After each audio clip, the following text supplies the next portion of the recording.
The last element position property we'll discuss is the fixed position. Fixed position is similar to absolute positioning. The difference is that with fixed positioning, the element does not scroll with the page. Let's take a look at an example.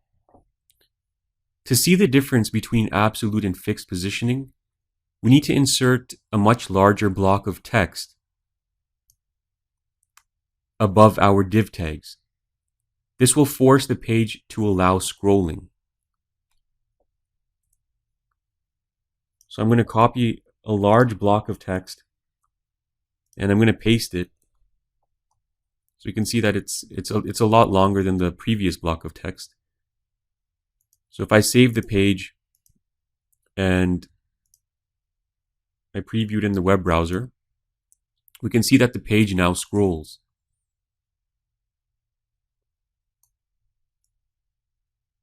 Okay, so we went over absolute positioning.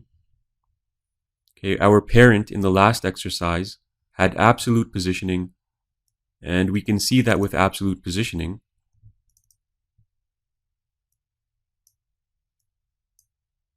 the parent div does in fact move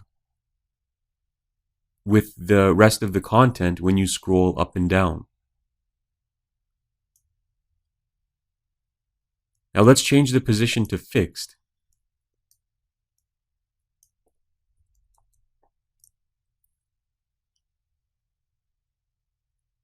And when we save the file, refresh our browser, you can see now that the parent div does not move up and down as you scroll through the contents of the web page.